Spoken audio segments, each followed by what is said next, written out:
Jengah bergumul dengan ketidakpastian bergulirnya kompetisi, ranah sepak bola tanah air akhirnya mendapat sedikit angin segar, di mana pada tanggal 21 Maret 2021 besok, sebuah turnamen pramusim bertajuk Piala Menpora akan kembali digelar. Ini menjadi kali kedua pelaksanaan ajang serupa, di mana helatan pertama kali dari turnamen ini dilaksanakan pada September 2013 silam. Atmosfer pandemi yang sejatinya masih menyelimuti tentu menjadi sebuah pertaruhan, sekaligus pembuktian bagi Piala Menpora dalam upayanya menarik kepercayaan pemerintahan dan juga stakeholder olahraga si kulit bundar tanah air untuk kembali menggulirkan kompetisi formal. Lantas, sejauh mana persiapan yang dilakukan menjelang dilaksanakannya kick-off hari Senin besok?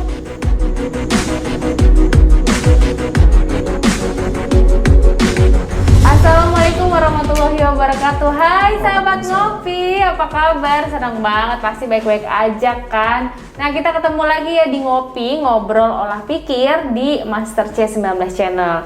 Nah, kalau narasumber kita siang hari ini nih kayaknya nggak biasa dipanggil Pak, nggak biasa dipanggil Mas, biasa dipanggil Bung. Udah kebayang belum kalau dipanggil Bung itu siapa? Nah, langsung aja. Selamat siang, assalamualaikum Bung Kusnaini. Waalaikumsalam. Apa kabar, sehat? Alhamdulillah. Nanti kita ngobrol banyak ya soal sepak bola, soal kesibukannya Bungkus juga. Tapi kayaknya kita copot masker aja kali ya. Udah PCR juga kan? Udah PCR. Nah, Bungkus nih kesibukannya apa nih belakangan? Iya, sebetulnya kesibukan sehari-hari saya itu sebelumnya kan di BOPI ya. Kebetulan di Badan Olahraga Profesional Indonesia di Kemenpora ini saya baru selesai masa baktinya. Bulan Desember 2020 itu saya genap 5 tahun bertugas di BOPI dan alhamdulillah bisa melewati dengan baik, bisa selesai dengan baik. Istilahnya mungkin kalau di situ purna tugas gitu ya. Udah kelar. Selama berapa tahun? Kenapa? Selama berapa tahun, Bu? 5 tahun, masa jabatannya 5 tahun. Nah, selain di BOPI, kesibukan yang lain sehari-hari sebetulnya mengurus event. Karena saya dan teman-teman ini bikin yang namanya manajemen kompetisi. Nah, kita ini mengelola beberapa kegiatan yang sepenuhnya fokus ke pembinaan usia muda. Ada kompetisi sepak bola yang namanya Piala Menpora, Liga Berjenjang U16, ada Liga Desa Nusantara kerjasama dengan Kementerian Desa, dan ada juga Liga Santri Nusantara. Oh iya. Santri-santri udah pada main bola nih. Bekerja sama dengan RMI-NU. Jadi memang kita fokus di pembinaan usia muda karena kita yakin bahwa untuk memperbaiki kualitas sepak bola Indonesia ke depannya itu harus mulai dari fondasinya. Selama ini yang mikirin fondasinya kan nggak begitu banyak. Orang lebih seneng hingar-bingar di kompetisi seniornya ya. Iya, benar-benar. Yang kecil-kecil padahal bibit-bibitnya luar biasa ya. Kalau fondasinya salah dibentuknya, nanti hasilnya pun outputnya ke depan nggak bagus. Gitu. Nah, sebelum kita bincang soal bola nih, aku mau tahu dong Bungkus, Bungkusnya sejak kapan sih suka sama sepak bola? Terus ada nggak sih cerita menarik selama perjalanan karir jadi? Woi, kalau saya pikir generasi saya ini kan generasi yang hidup masih normal gitu loh. Maksudnya nggak banyak gadget gitu loh. Jadi masih punya banyak waktu untuk bermain di luar rumah gitu ya. Seperti banyak anak-anak seusia saya pada masa itu ya, kita punya banyak waktu untuk sesudah pulang sekolah itu main-main di luar ya, main bola, main apalah. Dan sepak bola otomatis kemudian menjadi salah satu daya tarik bagi anak segenerasi saya. Iya, benar. Cuma memang beda dengan teman-teman saya gitu ya. Kalau teman-teman saya kan senang main bolanya gitu ya. Kalau saya tuh sejak kecil tuh senang mempelajari ininya gitu. Banyak hal tentang sepak bola, sejarahnya, teknisnya. Jadi saya tinggal di Cirebon kebetulan waktu kecil ya.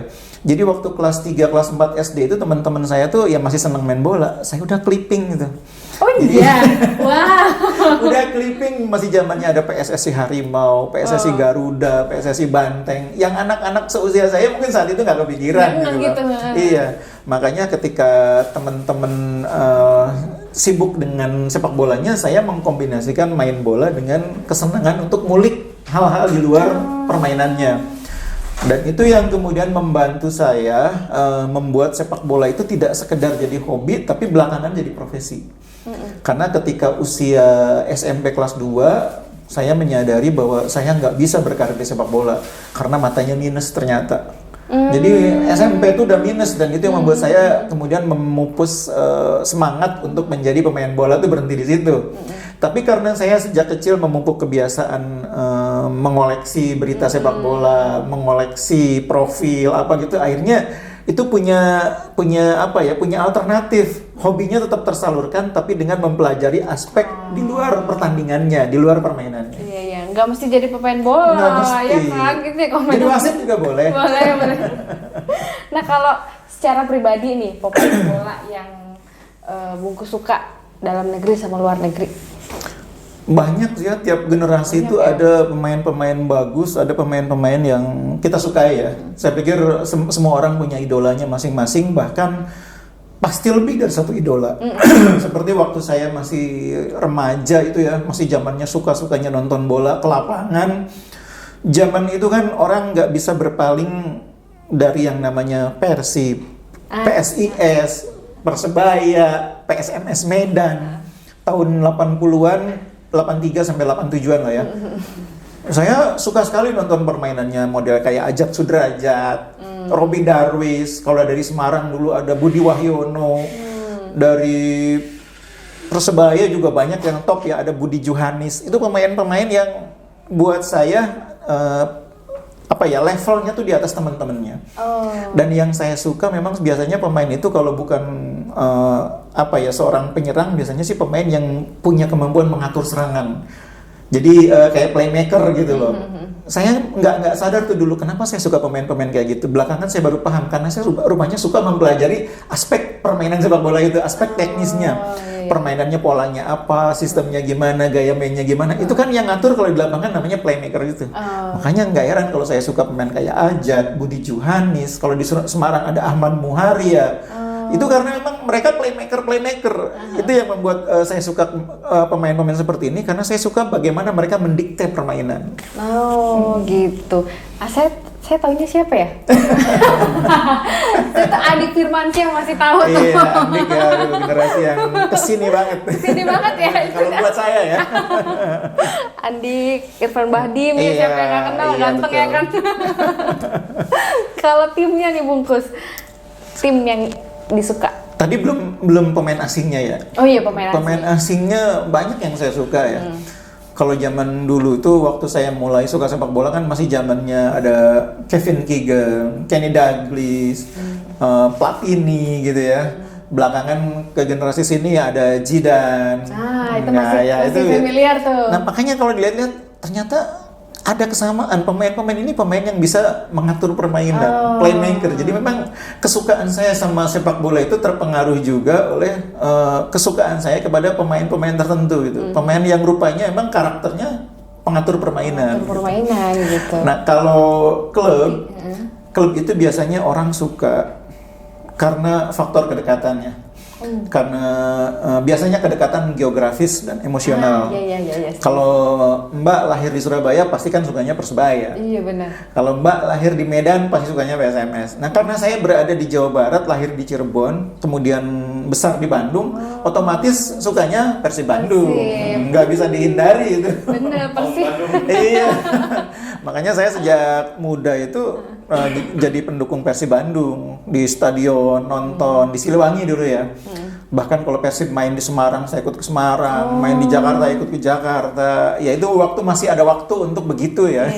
Sebelum zaman kuliah, zaman kerja.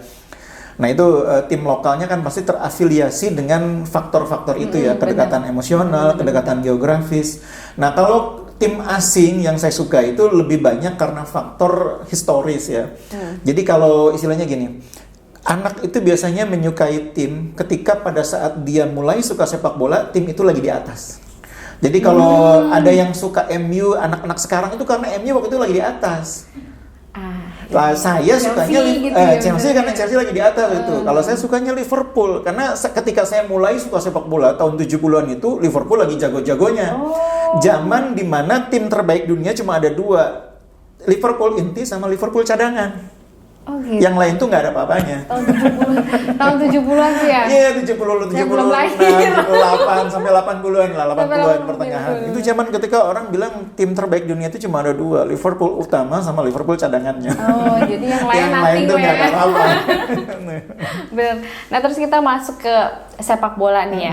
Kan udah mau ada Piala Menpora 2021 gitu. Terus kayaknya masih ada masalah nih. Kalau menurut yang saya tahu nih ya, misalnya kayak Persipura tuh masih belum memastikan terlibat atau tidak. Nah, itu tanggapannya Bungkus gimana tuh? Buat saya nggak masalah itu, bukan masalah kok. Kita sering keliru memahami yang namanya turnamen pramusim itu seolah-olah wajib gitu loh. Yeah. Kalau saya sih malah sebetulnya nggak terlalu support turnamen pramusim itu diformalkan. Turnamen pramusim itu jangan banyak-banyak lah, 8 tim, dibagi 2 grup, lalu semifinal juara sama runner-up, udah ketemu juara. Ini turnamen pramusim seolah-olah semua harus ikut. Kayaknya kalau nggak ikut tuh nggak jago nih timnya nih ini gitu ya. bukan. Jadi kita ini memang senang memformalkan hal-hal yang seharusnya nggak formal. Itu kesalahannya. Jadi turnamen pramusim namanya bukan kompetisinya kan? Belum musimnya. Ya terserah mau ikut turnamen mau enggak. Persipura mau pramusimnya TC aja di Papua nggak apa-apa. Persik Kediri nggak mau ikut karena mau fokus melatih pemainnya, nggak apa-apa harusnya. Jangan dipaksa semua harus ikut. Kita sering keliru memformalkan hal-hal seperti itu. Kalau buat saya nggak ada masalah Persipura nggak ikut. Yang ikut bisa berapa? 17 udah kebanyakan. Sebetulnya 8 aja nggak apa-apa. Iya ya. Karena yang paling penting dari pramusim itu buat timnya, bagaimana membentuk tim, mengevaluasi hasil latihan, melihat kekurangannya apa, di kompetisinya nanti siap berkompetisi. Itu yang paling penting. Iya benar. Kalau dari PSM Makassar kan ada sejumlah pemain pentingnya nih yang memilih keluar tim. Katanya ada masalah finansial. Katanya nih. Terus sebenarnya itu seperti apa sih masalah finansial yang biasa dialami di sebuah klub? Masalah finansial itu masalah semua klub di Indonesia. Tim gede sekalipun masalah finansial ada gitu. Iya. Bener. Jadi kasihan juga kalau dibilang seolah-olah cuma PSM yang punya masalah finansial. Enggak, semua tim itu punya masalah finansial. Cuma memang ada yang level masalah finansialnya berat, ada yang sedang, ada yang ringan gitu loh. Nah, kebetulan juga kasus PSM ini kan sampai ke FIFA gitu loh. Itu persoalannya. Kalau beberapa kasus yang lain kan bisa diselesaikan gitu. Buat saya sebetulnya nggak ada yang baru dari persoalan PSM.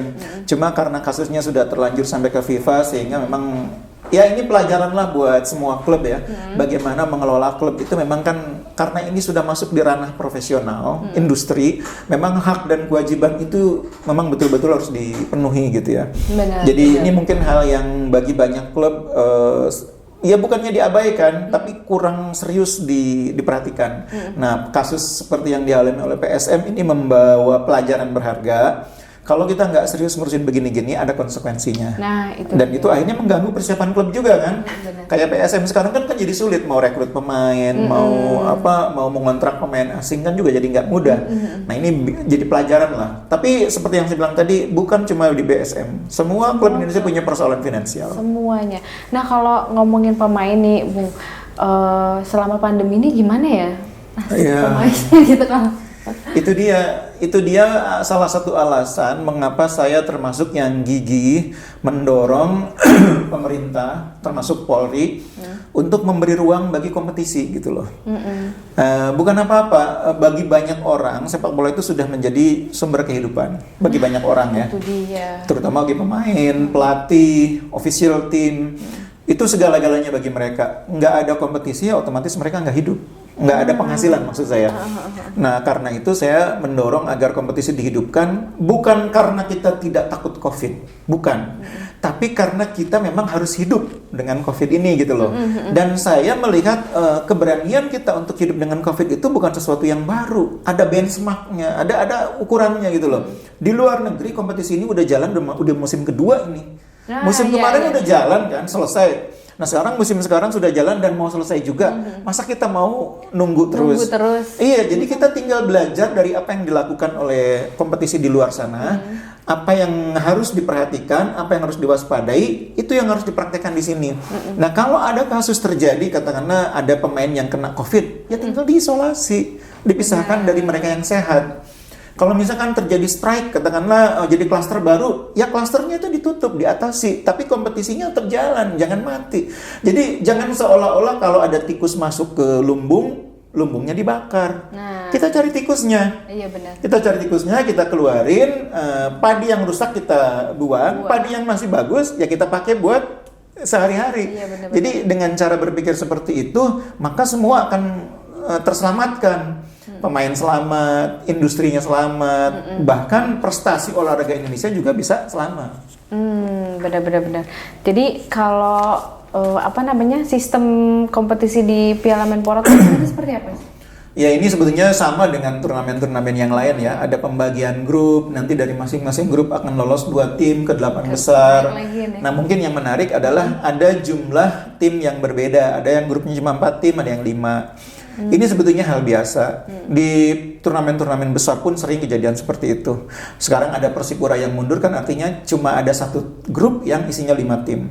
Oh, yang lainnya 4? Yang lainnya 4. Jadi artinya ada yang kerja kerasnya lebih besar untuk lolos ke fase berikutnya. Betul. Ada yang cuma 3 kali main, ada yang 4 kali. Tapi betul. yang nggak apa-apa, itulah kompetisi. Iya, benar-benar. Jangan terus, enak dia dong cuma main 3 kali, udah lolos, kita 4 kali. Kalau mau jadi olahragawan tuh mau capek gitu. Iya benar. Masa hitung-hitungan Iya. gitu. Jangan perhitungan deh. Jangan perhitungan lah kalau kayak gitu. Nah terus kalau ini nih Bungkus kan pendapat Bungkus gimana nih, kan belum lama ini kan Wapres meninjau vaksin atlet ya yang di Istora itu ya.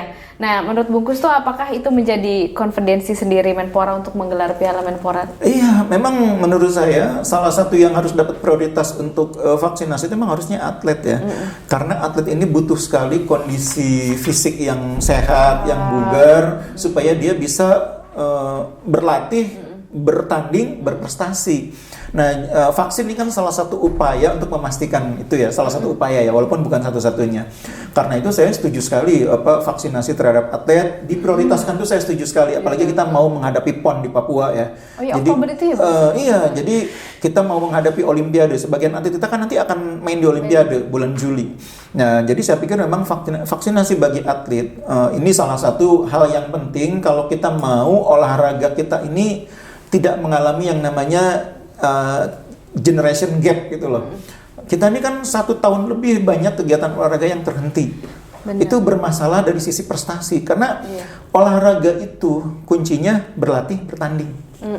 Nggak ada berlatih, nggak ada bertanding, ya nggak akan ada prestasi. Nggak akan ada.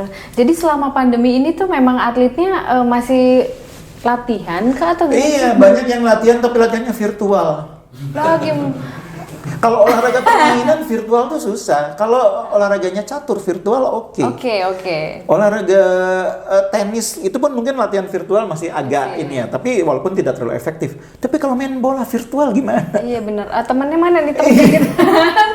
cuma menjaga kondisi aja. Kalau kata anak-anak bola cuma jakon aja, jaga kondisi. Jadi nggak mendapatkan benefit dari sisi yang lain. Kan sepak bola itu permainan kolektif. Voli permainan kolektif, basket permainan kolektif. Nggak bisa sekedar berlatih virtual. Harus berlatih yang fisik, karena memang harus ketemu. Kalau saya mau ngoper bola ke dia, saya tahu dia tuh nggak suka bolanya atas, maunya bola bawah. Itu kan nggak bisa virtual. Iya benar, yang kayak gitu-gitu ya.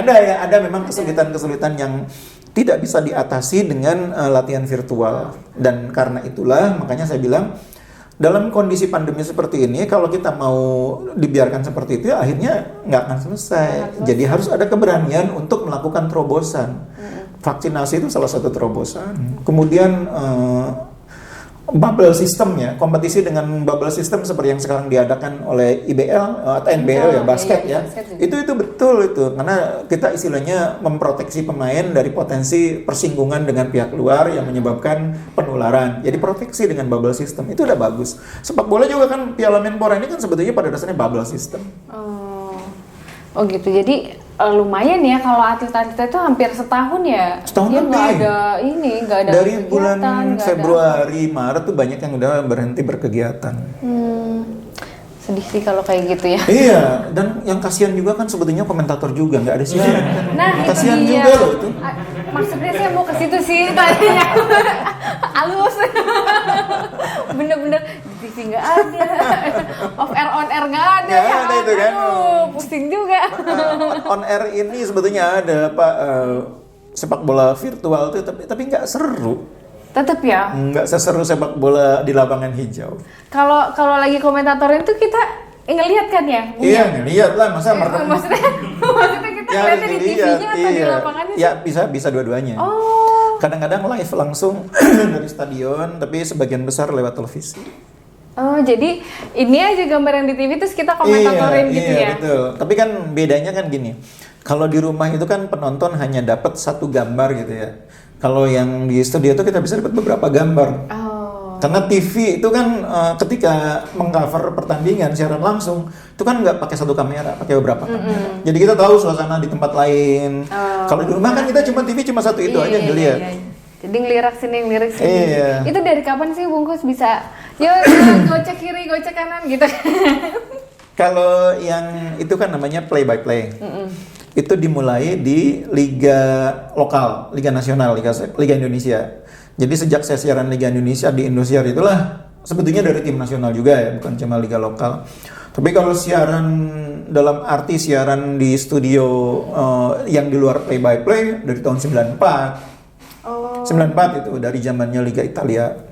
Kalau yang play by play ya zamannya Liga Indonesia baru 6-7 tahun terakhir lah. Berarti hafal nama pemainnya ya? Nggak mungkin nggak hafal atau? Mau ngetes. Ada. Saya kalau misalnya baca catatan kan nggak mungkin ya itu nomor 23 siapa kan kelamaan. Keburu udah dioper Iya, lagi. itu ada tekniknya sebetulnya. Oh iya. Jadi kalau kita siaran, kecepatan mata kita untuk ngikutin gambar itu kan tetap kalah. Jadi kita harus paham posisi. Yang lari di kiri itu ya mesti sayap kiri bukan kiper. Oh. Yang lari di kanan itu mesti sayap kanan atau bek kanan. Nah kita harus bisa bedain bek kanan sama sayap kanan tuh posturnya bedanya gimana, rambutnya, tingginya. Yang lari di tengah itu ya kira-kira kalau nggak bek tengah gelandang bertahan, nggak harus tahu tingginya siapa, warna kulitnya, bentuk rambutnya. Tapi kita nggak perlu di tengah itu ngapalin siapa strikernya. Striker nggak akan di situ lari-larinya. Oh. Ada teknik-tekniknya memang. Ya kalau saya pikir 11 kan biasanya ya Bungkus ya. Iya, tapi yang diapalin nggak bisa 11 aja. Oh iya kan Satu kadang tim. gonta-ganti ya. Iya, jadi bener. memang ini butuh pengalaman, butuh cara. Tiap orang punya cara individu ya. Individual inilah teknik individual untuk memecahkan masalah-masalah begitu. Kalau saya memecahkan masalahnya dengan cara begitu. Jadi kalau yang lari di kiri saya nggak perlu mikirin bek kanan. Itu bek kiri pasti yang lari itu. Iya. Atau saya kiri. Sesalah-salahnya pun ya mungkin cuma 1-2 kali. Tapi yang biasa lari di sisi kiri itu ya bek kiri. Yang lari di kanan ya pasti bek kanan sayap kanan. Pernah nggak sih Bungkus lagi jadi komentator nih, terus misalkan Indonesia lawan siapa yang greget banget gitu, kayak kita tuh sebenarnya kan dukung Indonesia tuh. Iya, kalau siaran tim nasional tuh udahlah itu nggak ada cerita itu. Kita emosinya tuh campur aduk lah. Iya, itu dia kayak tetap harus muji-muji mereka yang menang, padahal panas. Nggak ada ceritanya gitu. Kalau siaran liga itu kan kita masih bisa bermain di ranah sportivitas gitu ya, ranah fairness gitu ya. Kalau timnas mana ada fairness. Pokoknya timnas lah. Benar. Indonesia, saya waktu itu pernah liputannya, Bung. Itu tuh Indonesia Malaysia kan. Itu gregetannya padahal nggak ngerti bola tapi kayak. Dan nggak cuma di yang senior, yang usia muda juga kalau udah timnas, kan kita sering juga sekarang siaran usia muda U19, U23, U16. Sama gregetannya. Gregetannya sama. Kalau masuk golnya semangat banget ya, gol gitu. Malah di studio kadang-kadang gebol. Itu penonton di rumah kan nggak tahu gimana kadang-kadang hype-nya di studio itu. Ya gitulah, kalau tim nasional tuh kita mainnya bukan sekedar logika, emosi juga ke bawah. Benar. Tapi kalau Liga Indonesia atau Liga Nasional ya kita harus jaga benar itu. Sportivitas, fairness, nggak boleh ngomongin tim A terus, nggak boleh ngomongin tim B terus, harus jaga benar. Netizen kita kan nyinyir gitu kan. Jeli banget, hati-hati. Kadang-kadang kesalahan yang sedikit yang sebetulnya manusiawi itu dikuliknya tuh sampai berhari-hari, seolah-olah kalau belum orangnya masuk rumah sakit kayaknya belum sah gitu. Belum. Dikulik terus. Terus aja. Iya, aduh ya. Sampai mentalnya drop baru. Iya, padahal saya bilang kadang-kadang yang namanya komentator, yang namanya host itu kan manusiawi ya. Kepleset sekali 2 kali itu normal. Iya, betul. Apalagi dia bermain dalam tempo tinggi, Iya. kecepatan bicara yang begitu rupa, suasana emosional yang gimana. Mbok, kalau salah itu kalau bukan sesuatu yang disengaja, ya dimaafkanlah, dipahami sebagai kesalahan manusiawi. Bener-bener. Padahal kan kalau mereka juga belum tentu bisa ya. Belum tentu di rumah kan enak nontonnya sambil tiduran. Gitu. Tinggal gitu. Ya, doang. bukan membela diri ya. Iya. Tapi siapapun yang siaran, saya di rumah juga kan suka nonton teman-teman yang siaran. Kalau teman-teman saya keliru juga, saya bilang paham lah saya kenapa mereka keliru. Mungkin karena ya banyak faktor sih. Banyak faktor di situ yang harusnya dimaklumi, jangan dijudging aja pokoknya. Kecuali kalau misalnya kesalahan yang disengaja gitu ya. Tapi kan mana sih disengaja, kan pasti kesalahannya nggak disengaja lah. Iya. Itu kesalahan yang berawal dari situasi gitu ya, kecepatan tinggi, suasana emosional, akhirnya terjadi kesalahan. Ya itu manusiawi lah. Bener-bener. Nah, kita ngomongin lagi nih yang Piala Menpora tadi nih kan. Piala Menpora nih kayaknya bakalan jadi kompetisi pertama ya di masa pandemi ini ya. Iya. Nah, terus tadi kita juga sempat ngomong klaster baru. Penanganannya nih menurut Bungkus nih, kalau ya jangan sampai sih amit-amit. Misalnya memang gara-gara ada kompetisi Menpora ini kemudian jadi ada klaster baru itu. Saya tadi udah bilang bahwa kita ini tidak merupakan negara pertama yang menggelar kegiatan sepak bola. Kita sudah melihat banyak negara menggelar. Tidak hanya di Eropa, di Asia juga sudah. Liga Malaysia, Liga Thailand sudah jalan. Bukan berarti tidak ada klaster juga di sana. Ada juga kejadian gitu. Ada satu tim yang bahkan akhirnya nggak jadi bertanding. Ada di Inggris tuh pernah kejadian. Tapi ya bukan berarti seperti yang saya bilang tadi, kalau ada tikus di lumbung, lumbungnya dibakar. Yang tidak siap bertanding karena COVID, ya udah dipisahkan dengan yang sehat. Kalau yang kena COVID-nya itu bisa dibilang mengganggu pertandingan karena berapa orang yang terganggu, anggaplah klaster baru, ya udah dipisahkan klasternya. Sementara yang tidak ada klasternya kan tetap jalan. Nah, kita harus berpikir seperti itu. Jadi jangan sampai kita melakukan generalisasi yang membuat kegiatan ini dengan mudah dihakimi hanya dari 1-2 peristiwa. Gitu. Iya benar. Dipisahkan aja mereka yang mengalami yang terpapar COVID, yang mereka positif, pisahkan aja dari yang sehat. Ya, hanya yang sehat yang boleh datang. Nah, supaya eventnya itu bisa berjalan sampai selesai, tidak ada yang terpapar sih masih selalu ada kemungkinan ya. Iya. Jangan sampai jadi klaster istilahnya. Protokolnya dijaga. Benar. Yang paling bahaya kalau menurut saya itu sebetulnya bukan pemain, bukan pelatih. Yang paling bahaya tuh kontak dengan pihak luar.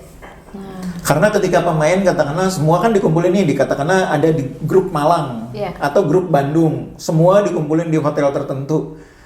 Adakah jaminan pemain itu tidak melakukan kontak dengan pihak luar? Pemain itu kan kadang tiba-tiba keluar kemana? Ke toko swalayan, beli apa? Pada saat ke toko swalayan kan ada potensi kontak dengan pihak luar.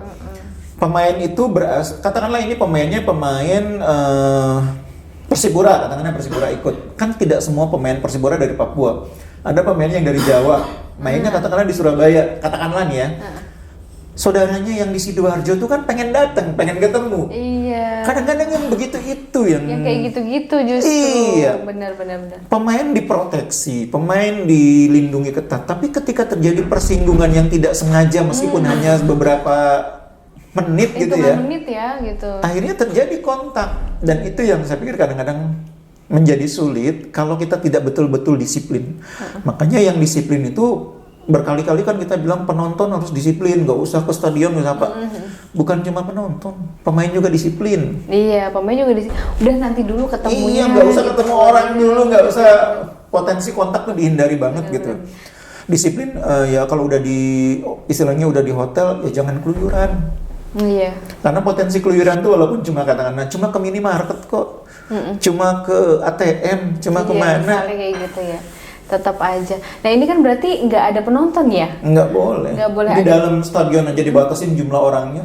Oh, gimana ya maksudnya? Pernah nggak? Kayaknya belum pernah ya ada sepak bola nggak ada penonton. Itu menurut Bungkus? Sebetulnya sering, sepak Sering bola ya? nggak ada penonton tuh sering. Pertandingan usiran tuh kan nggak ada penonton. Nah, itu kan sering terjadi di Indonesia. Bener. Cuma memang kalau kompetisi seutuhnya tanpa penonton ya baru sekarang ini. Tapi euforianya gimana sih menurut Bungkus para atlet nih? Kayaknya biasanya wah Rio gitu terus. Iya, memang atmosfer kalau ada penonton tuh beda. Iya, memang itu tetap pasti. ya. Tapi bagi penonton, euforianya tidak akan beda jauh ya. Karena mereka sudah terlalu rindu. Iya sih benar. Terlalu rindu. Gak kalau apa-apa saya deh bilang. nonton di rumah, yang penting jalan Iya. aja gitu dulu benar. Jadi mereka mau nonton di TV, mau nonton di stadion, buat mereka sama itu mengobati kerinduan yang sudah terlalu lama gitu. Bener-bener udah setahun biasanya Setahun udah lebih. berapa kali pertandingan kan bolak-balik gitu. Berkali-kali di PHP-in katanya. Ini tanya nggak jadi, ini tanya nggak jadi. Jadi mereka akan sangat antusias di Piala Menpora ini karena mereka sudah terlalu lama menunggu. Bener. Nah kalau prediksi nih, pertanyaannya udah kayak orang-orang kan. Prediksi tim mana yang berpeluang? Sebetulnya kalau event pramusim kayak gini itu sulit untuk ditanya prediksi karena tim ini beda-beda targetnya. Ada yang ikut event ini targetnya pengen berprestasi, tapi ada yang targetnya mau ngetes pemain. Iya, udahlah gitu. Iya, saya udah latihan 2 minggu nih, pengen tahu nanti hasilnya kayak gimana hasil latihan. Ada juga yang targetnya mau ngelihat kemampuan pemain asingnya. Ada yang jadi mereka nggak 100% ikut event ini pengen juara. Makanya tidak terlalu pas sebetulnya kalau kita melihat ini sebagai ukuran gitu ya. Cuma memang kalau secara umum aja yang akan menjadi pemenang biasanya tim yang paling siap lah. Dan yang paling siap itu kan kelihatan sekarang beberapa tim sudah sangat siap. Kayak Persib itu materi pemainnya kan bisa dibilang dari musim kemarin nggak banyak berubah ya. Dan sekarang dapat amunisi baru. Jadi secara emosional, secara kerjasama tim siap. Ada yang latihannya sudah cukup lama dan itu akan membuat mereka lebih lebih punya kerjasama yang bagus. Apalagi materi pemainnya juga tidak banyak berubah. Contohnya kayak PSIS Semarang, Persebaya Surabaya, Borneo. Tapi ada juga yang melakukan perombakan cukup besar, materi pemainnya banyak yang baru. PSS Sleman. Materinya memang bagus, tapi jangan lupa sepak bola butuh kerjasama. Itu akan membuat mereka butuh waktu. Nah makanya tim-tim seperti itu biasanya nggak menjadikan event ini target harus juara. Karena mereka pemainnya baru ngumpul nih, ya chemistry dulu dibangun, kerja sama gitu tim ya, dulu. Iya, pacaran aja butuh chemistry. Nah itu dia. Apalagi main bola. Pacaran aja yang 2 kan? Iya, cuma lagi 11. Nah ini tadi tuh saya tertarik sama yang namanya Liga Santri. Nah itu tuh pemainnya tuh gimana tuh? Liga Santri ini sebetulnya idenya kemarin dari RMIN itu melihat bahwa di pesantren itu sebetulnya banyak anak-anak yang jago main bola. Cuma mereka nggak punya wadah selama ini. Nah iya bener. Padahal pemain yang latar belakangnya santri jadi pemain bola terkenal juga ada. Ada Jenal Arif kalau di Bandung, kalau di Malang ada Ahmad Bustomi, ada Budi Sudarsono ya, di Sidoarjo itu. Banyak lah pemain yang latar belakang santri yang jadi pemain profesional, asal ada kesempatannya. Nah dengan Liga Santri itu kan artinya yang ikut membawa bendera pondok. Artinya kan diberi ruang oleh pondoknya. Nah kita sebetulnya men-trigger itu, jadi pondok itu nanti memberi ruang kepada anak-anak santri tidak hanya fokus kitab kuning, tapi ada waktu di mana mereka juga lihat lapangan hijau. Jadi sebagian besar waktunya tetap lihat kitab kuning pasti ya. Iya. Tapi ada saatnya juga lihat lapangan hijau. Iya betul. Nah itu ya yang mau kita dorong itu kan seperti itu. Karena di dalam tubuh yang sehat terdapat jiwa yang kuat. Mensana in corpore sano. Supaya ngajinya kuat, badannya harus sehat. Juga harus sehatnya gimana? Main bola. Itu sebetulnya ide dasar kenapa kita adain Liga Santri. Ya memang berjalan belum sih? Udah jalan 4 musim. Oh udah jalan 4 musim. Iya, Cuma 4 lagi musim. terhenti aja. Pandemi makanya berhenti. Udah 4 musim 2016, 17, 18, 19. Dan tiap tahun tuh juaranya beda-beda. Liga Santri itu dari seluruh Indonesia ya, Bu? Seluruh Indonesia, cuma memang ya tidak sepenuhnya seluruh Indonesia ya. Kayak di Papua, di Maluku, itu kan Papua Barat kan pondoknya nggak banyak. Yang banyak tuh pondok tuh kan di Jawa, Sumatera. Itu. Jadi memang regionnya pun kita bagi berdasarkan populasi pondok. Jadi yang banyak pondoknya kita jadiin region, tapi yang pondoknya dikit ya digabung-gabung gitu ya, kayak Maluku Utara, Papua Barat satu region. Itu pun satu region jumlah pondoknya baru berapa gitu. Iya, benar. Tapi kalau di Jawa Tengah kabupatennya 2 aja, katakanlah Tegal apa Pekalongan udah berapa itu pondoknya? Iya, pondoknya. Jadi memang kita berdasarkan basis populasi pondok. Nah, ada nggak sih ada atau mungkin malah sudah ada gitu santri-santri yang kayaknya nih bisa nih kalau jadi timnas gitu? Udah ya? Udah masuk timnas U19 Rafli Mursalin gitu kan. Itu kan anak dari pondok di Tangerang yang waktu tahun pertama bawa timnya semifinal. Dia jadi top scorer. Nah dia terus masuk timnas. Waktu ikut timnas pun saya kebetulan yang bawa. Mewakili anak-anak santri. Saya yang perkenalkan ke Indra Safri. Saya bawa datanya. Mungkin ada beritanya kalau di Google itu. Saya bawa datanya, ini Coach Indra, anak-anak dari Liga Santri yang potensial. Ini salah satunya saya rekomendasikan top scorernya sama pemain terbaiknya. Dipanggil sama Coach Indra ikut seleksi di Bea Cukai waktu itu. Dan dari berapa kali seleksi yang muncul nama Rafli. Tapi kalau dilihat keseluruhan, itu banyak yang sekarang main di Liga 3, Liga 2. Bahkan ada yang pernah main di Madura United. Ada yang pernah main di Madura United, itu anak dari pondok di Jember itu. Kevi Sahertian kalau nggak salah namanya. Itu anak Liga Santri generasi pertama. Tahun kemarin masih sempat main sekali. Saya pernah siaran, dia main. Oh gitu. Nah, kok dia yang main? Ini saya ingat nih, anak ini main di Liga Santri, Kevi Sahertian. Nah, tapi yang seperti dia itu banyak sekarang. Ada yang main di Liga 1, Liga 2, bahkan Liga 3 banyak lah itu. Karena pondok itu kan umumnya kan ada di daerah banyaknya ya. Kalau klub di daerah ini kan banyaknya rata-rata Liga 3 ya. Liga 3, Liga 2. Jadi bersyukurlah Liga Santri itu banyak menghasilkan pemain yang memang harus diakui tidak semua pemain itu betul-betul basicnya tuh santri gitu ya. Banyak yang akhirnya ikut mondok karena pengen ikut Liga Santri, ada juga harus diakui, ada juga. Tapi kan kita berpikir positifnya gini, paling tidak dengan cara begitu kita mengenalkan dunia pondok ke anak-anak pemain bola. Itu kan sisi positifnya. Oke lah, saya bilang memang ada kekurangannya, mereka bukan anak santri murni, iya. Tapi kan hidup ini kan kita harus lihat sisi positifnya. Sisi positifnya kita memperkenalkan lingkungan pondok ke anak-anak pemain bola yang tadinya mungkin sama sekali nggak kenal lingkungan pondok. Oh iya, kayaknya tuh kayak bertolak belakang banget. Ini pemain bola, yang ini sukanya ngaji, ini duniawi, ini akhirat gitu. Kita deketin nih. Ternyata kalau berkolaborasi kan bisa, makin kan? bagus gitu. Iya. Kita ngomong apa lagi ya? Kita ngomong ke Liga Champions nih kayaknya deh. Gimana? Apa yang menarik ya? Di Liga Champions apa yang menarik kira-kira? Sebetulnya Liga Champion tahun ini emang agak sedikit kurang gemerlap ya, karena pertandingannya banyak yang tidak bisa digelar di kandang tim-tim itu ya. Kan salah satu daya tarik pertandingan Liga Champion itu kan klub dari Italia merasakan atmosfer sepak bola di Inggris. Klub dari Inggris merasakan atmosfer sepak bola di Perancis. Perancis ngerasain Spanyol. Itu nggak terasa sekarang. Karena mainnya tanpa penonton. Iya. Bahkan beberapa pertandingan kayak kemarin klub Italia nggak bisa menjamu tim Inggris karena Inggrisnya lagi ada COVID varian baru, sehingga mainnya di Hungaria. Kan gimana ya, sama-sama jadi tamu di situ, nggak ada tuan rumah. Jadi emang tidak terasa maksimal dari sisi persaingan, karena banyak tim yang biasanya menjadi tim yang kuat kalau main di kandang terus jadi kehilangan kekuatan itu. Main di kandang itu ada ininya loh, ada nilai tambahnya dukungan penonton. Bener. Ada tim yang mainnya hebat kalau ada dukungan penonton. Bener, kayaknya tuh wah gue nggak bisa nih kalah nih gitu. Iya, Barcelona kalah di Paris 4-0, main di kandang bisa menang 6-1 lawan Paris Saint-Germain. Tapi kemarin nggak ada penontonnya, Barcelona malah kalah di kandang. Iya benar-benar, berarti tenaganya dari penonton ya. Iya, memang beda. Faktor atmosfer, euforia itu akan membuat permainan tim berbeda gitu ya. Terlepas dari masalah susunan pemain lah, materi pemain. Tapi faktor dukungan penonton itu penting dalam sepak bola. Benar-benar. Itu ngaruh tuh ya. Ngaruh banget.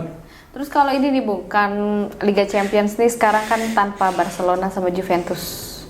akan seperti apa jalannya Liga Champions? Ya nggak apa-apa lah, Nggak nggak ada apa-apa ya? Barcelona, nggak ada Juventus. Ya fans-fansnya aja yang kecewa paling kan. Aduh, kok Juve nggak Zamannya masuk udah gitu. berbeda. Sekarang ini kan zamannya Paris Saint-Germain. Oh, ya.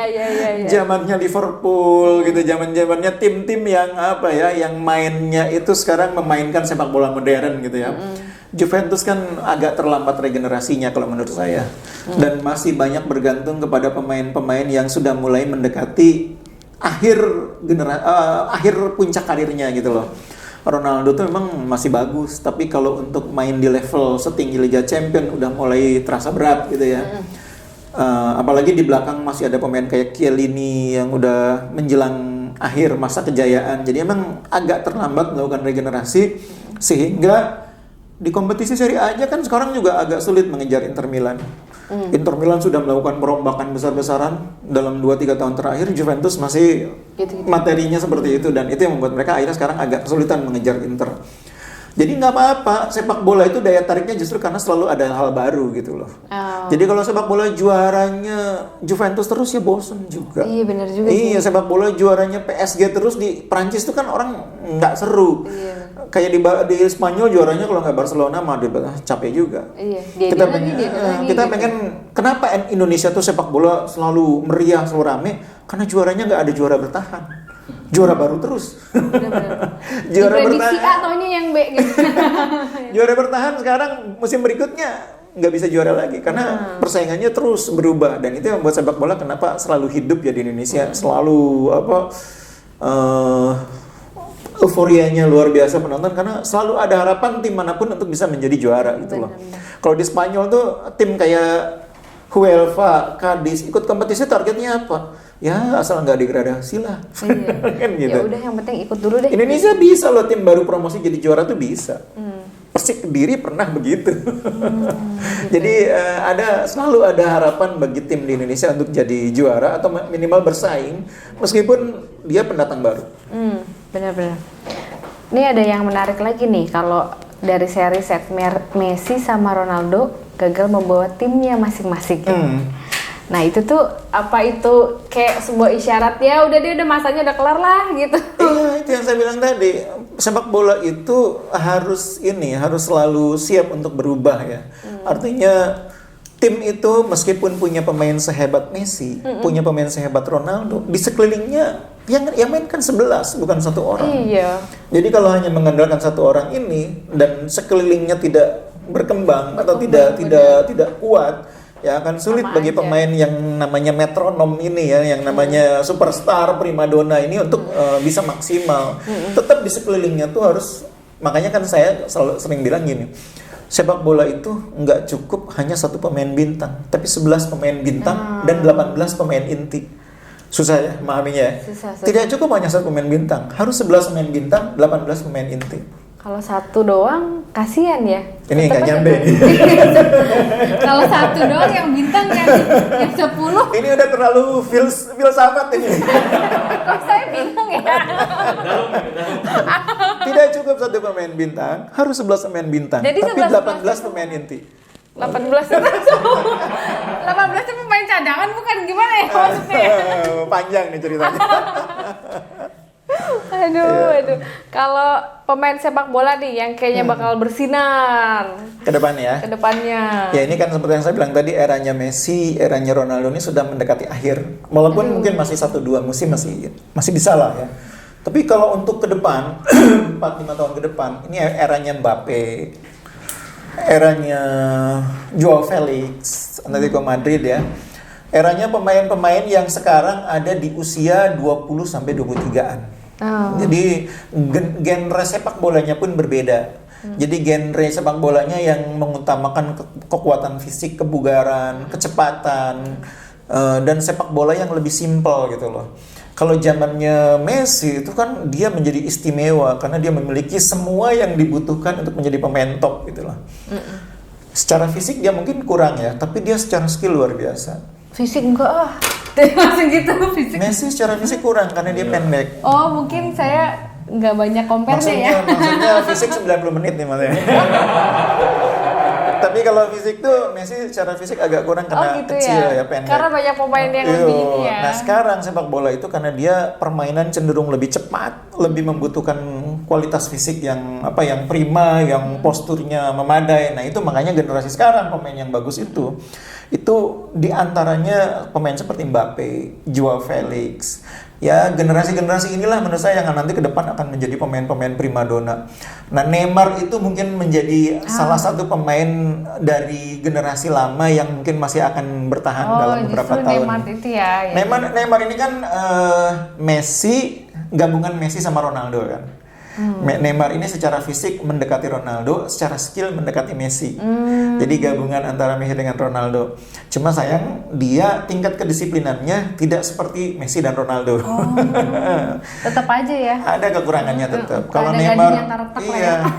Neymar itu punya level kedisiplinan kayak Ronaldo, kayak Messi, wah itu dahsyat. Udah luar biasa deh. Tapi emang manusia emang dibuat supaya seperti itu. Bener. Kalau terlalu sempurna mungkin malah jadi nggak menarik ya. Iya benar. Jadi nggak ada ininya lah gitu. Bung, tadi kan kita udah ngomongin banyak nih, ada sepak bola Indonesia. Kayaknya udah kemana-mana ini. Iya kan, udah kemana-mana. Tapi saya tuh sebenarnya yang paling nih, karena saya nggak ngerti bola kali ya. Dari obrolan kita tuh saya paling tertarik sama komentatornya. Apa tuh? Di komentator. Tips-tips jadi komentator gimana sih? Aduh, kalau bisa jangan ada lagi deh jadi komentator. Gak usah. Jangan nambah-nambah pesaing deh. Soalnya kadang seru tau. Saya kasih tahu ya, jadi komentator tuh susah. Biar saya aja. Jadi komentator itu berat. Udah biar saya aja Udah, nggak usah. Udah nonton aja di rumah. Bener. Lebih enak, bisa minum kopi, bisa sambil ngemil. Ngapain jadi komentator? Capek. Harus nyari bahan, harus begadang tengah malam, harus kuat jerit-jerit. Capek, honor juga nggak gede, beneran. Tuh kan, ya, nggak usah dibahas lah yang udah ini nonton lah ya. aja, udah biarin saya aja sampai tua juga nggak apa-apa. Bener. Tipsnya apa? Di rumah aja. Tipsnya nonton aja di rumah, udah jangan cerewet. Tapi kalau kayak sekolah komentator gitu nggak ada ya? Apa ada sih? Nggak ada, karena komentator itu bakat. Bisa dididik, tapi pertama-tama bakat. Jadi bakat aja kalau nggak dididik juga susah. Tapi kalau komentator punya bakat, lebih mudah mendidiknya. Bakat itu kalau dia bakat analisis, kan bukan bakat ngomong aja loh gitu loh. Tapi bakat analisis, karena pertandingan jalan dia harus menganalisis. Ngomong juga, nginget background pemain ini lahir tahun berapa, itu kan harus. Iya, tapi pada saat bersamaan dia harus ngamatin. Jadi multitasking di situ. Benar. Nah, pada saat komentari pertandingan juga dia juga harus menarik, nggak cuma kabar kanan, kabar kiri. Ya itu nggak usah diomongin juga, itu udah lihat di TV. Iya. Harus bisa melontarkan jokes yang menarik, harus bisa menghibur penonton. Kan semangatnya itu. juga ya, nggak harus boleh bisa kanan, menghidupkan. Makanya multitasking udah berat, nggak usah. Tapi kok dipanggilnya? Nggak mampu. Tapi kenapa dipanggilnya Bung sih? Emang dari dulu ya? Kalau Bung itu panggilan yang memang berasal dari masa ketika Liga Italia awal itu memang penyebutannya Bung. Penyebutannya Bung zamannya Liga Italia dulu, sehingga terus kebawa sampai sekarang. Tapi kan menurut saya emang lebih enak dipanggil Bung daripada Pak D. Iya benar. Pak Dekus bagaimana nggak enak di TV atau Bung, Pak Le gitu kan. Kalau Bung kayak gagah gitu. Bung Gagah, Bung Karno, Bung Hatta. Bener. Gimana nih Bung Tomo kan, Pak Le. Udahlah, udah bener, jangan diganggu lah. Udah jangan aneh-aneh. Udah terakhir aja nih. Iya, udah sok. Terakhir nih ya, beneran nih. Harapannya nih sama perhelatan Piala Menpora 2021. Iya, yang pertama saya sih berharap ini bisa tuntas ya. Artinya jangan sampai ada terjadi klaster yang menyebabkan kegiatannya terganggu. Atau jangan sampai ada gangguan penonton tiba-tiba datang ke stadion, Mudah-mudahan tidak ada seperti itu. Karena kalau kita bisa menggelar event ini sukses, pertama baik buat sepak bola Indonesia. Artinya ada confidence dari Polri untuk memberikan izin keramaian Liga 1.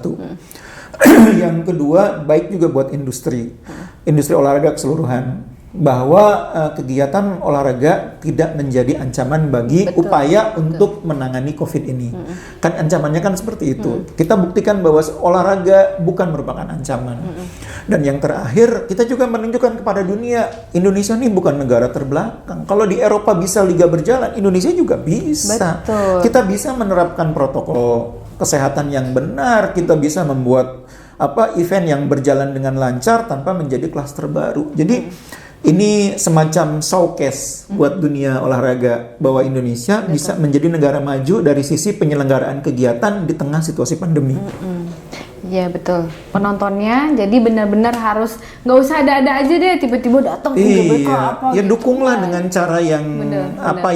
yang tepat pada masa seperti ini. Benar-benar. Tim itu butuh penonton, tapi lebih penting lagi butuh dukungannya. Jadi penonton satu hal, dukungan itu kan hal lain. Jadi dukungan itu bisa diberikan di lapangan, bisa diberikan di rumah. Jadi di lapangan itu kehadiran penonton penting, itu harus diakui. Semangat, euforianya. Tapi pada saat ini lebih dibutuhkan dukungan. Dukungannya melalui apa? Melalui dukungan nonton di rumah. Jadi itu yang paling dibutuhkan sekarang sepak bola Indonesia. Bukan cuma timnya, sepak bola keseluruhan. Betul. Butuh dukungan dengan cara nonton di rumah. Bener-bener. Yang kangen sepak bola, nah daripada nggak ada pertandingan kan, mending udah anteng di rumah. Gak Semua usah. ada masanya. Bener-bener. Semua ada masanya. Nanti ada masanya kita nonton di lapangan lagi. Iya benar. Sabar. Dan gak usah kepo. Gimana caranya pengen jadi komentator ya nggak usah. Berat. Jangan beneran. Jangan bener nonton aja. Udah. Bungkus makasih banyak Sama-sama, ya buat iya. waktunya Sobat Ngopi. Terima kasih juga yang udah nonton. Kayaknya kita akhiri dulu ya. Iya, terima Wassalamualaikum kasih. warahmatullahi wabarakatuh. Waalaikumsalam warahmatullahi wabarakatuh.